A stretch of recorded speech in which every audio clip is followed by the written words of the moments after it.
Hello! How are my fantastic fourth graders? Wow, what a beautiful day it's been. It's still been kind of windy, but hey, I toughed it out today. I actually did some work outside today and did work like schoolwork. I talked to Logan and Hayden and Colton and Violet all in Google Classroom, all over the computer, and that was really nice to get to talk to them. I really enjoyed that.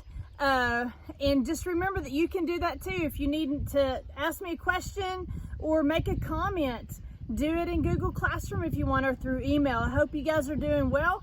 I'm going to get back to my reading. There's a boy in the girls' bathroom. We're going to back up a little bit and read the last part of 37. And if you remember, this is when Carla is at the Concerned Parents Organization meeting. She has the principal there. She has the school board there. So she probably is feeling, if I'm guessing, like kind of like they're all closing in on her a little bit. And probably feeling a little bit like, and if you remember at the end of the chapter, Carla uncrossed her ankles and crossed them the other way.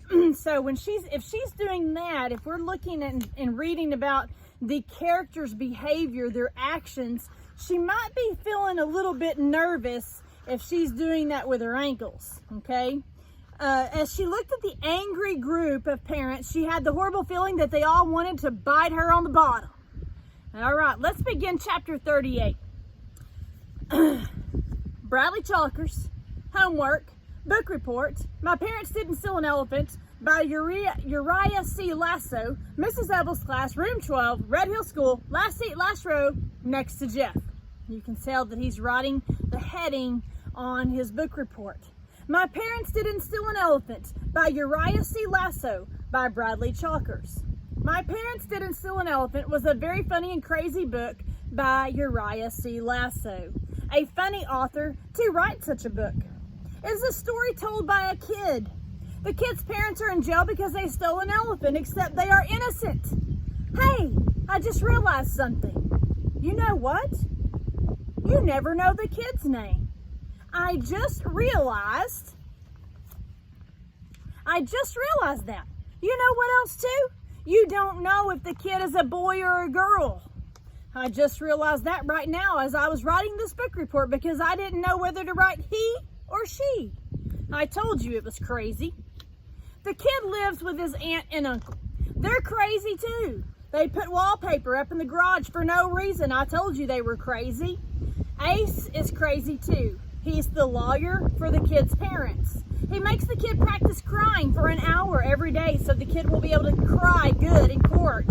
Only when the kid finally gets to court, the kid doesn't cry. The kid laughs.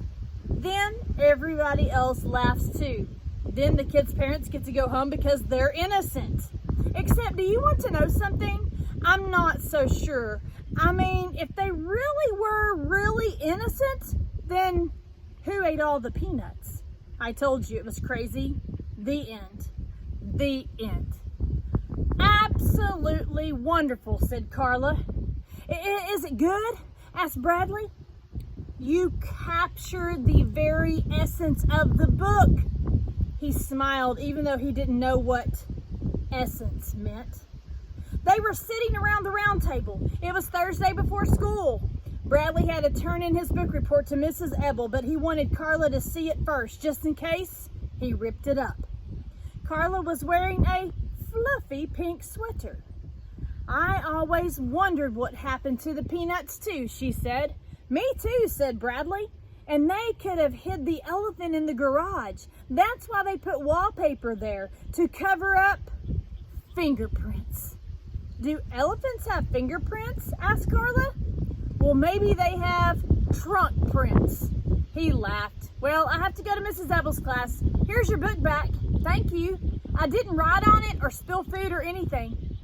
I'd like for you to keep it, said Carla. It's my present to you. But I thought it was one of your favorite books. It is. That's why I want to give it to you. If I didn't like it, then it wouldn't be much of a present, would it? He smiled. I wish I had a present to give you, he said. You already gave me one. I did? What was it?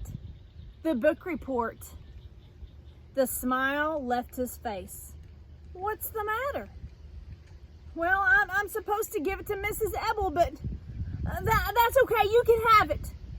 It wouldn't be much of a present if I didn't want it to. Carla laughed and shook her head. That's very sweet, Bradley, but that's not what I meant. I want you to give it to Mrs. Ebel. It just makes me very happy that you did such a wonderful job. That's the present you gave me. Really? Really, said Carla. It was the best present I could have ever gotten. He thought that was great. He was able to give it to Carla and still give it to Mrs. Ebel. Well, what's wrong? Carla wiped her eyes. The corners of her mouth trembled. Are you crying? He asked. Bradley, I have something I have to tell you, she said. I hope you can listen to what I have to say without feeling scared or upset. He suddenly felt scared and upset. Tomorrow will be my last day here at Red Hill School. Huh? That's why I'm so glad you've written such a wonderful book report. I know you can continue to do good work without me. I'm very proud of you. You're leaving? She nodded. I've been transferred. I'll be teaching kindergarten at Willow Bend School. But I want to thank you, Bradley. You've made my short time here very special. I'm so glad we got to know each other. You're leaving? Well, we can still see each other, she said. Saturday, He shook his head. No, you can't go. It's not fair. I have to. He couldn't believe it. Well, what if I don't do my homework? Then you'll have to stay and make me want to do it again. She smiled warmly at him. Her blue eyes glistened. You're on your own, Bradley. I know you'll do wonderfully. No, it's not fair. He stood up. You tricked me. Carla stood too. She walked around the table toward him. I hate you, he shouted in her face. I know you don't mean that. Yes, I do. I hate your stupid book, too. He picked up My Parents Didn't Steal an Elephant by Uriah C. Lasso, and he threw it at her. Then he picked up his book report. Bradley, please. He ripped it right in half. He stretched his mouth so wide it was hard to tell whether it was a smile or a frown. He tore his book report again, and he dropped the pieces on the floor. I hate you, he shouted, and then he ran out of her office. He ran into the boys' bathroom. He leaned over the sink and cried. His face throbbed as he watched the water wash down the drain.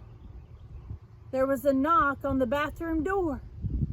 Bradley, said Carla, are you all right? Go away, he yelled. I hate you. The door slowly opened and she stepped inside. You're not allowed in here, he said.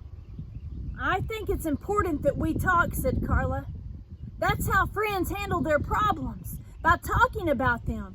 That's why we've become such good friends, because we've learned to talk to each other. I'm not your friend.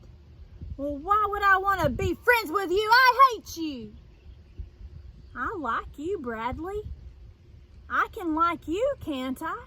You don't have to like me.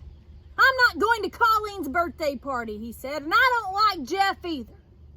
And I'm never going to do my homework ever. And I'm going to fail all my tests. Do you want to know what I think? I think you're worried that now that I'm leaving, everything will turn bad again. You think that Jeff won't like you anymore, and Colleen won't want you to come to her party, and Mrs. Ebel will give you bad grades no matter how hard you try. This is the boys' bathroom. But it wasn't me who magically changed your life, Bradley, she said. It was you.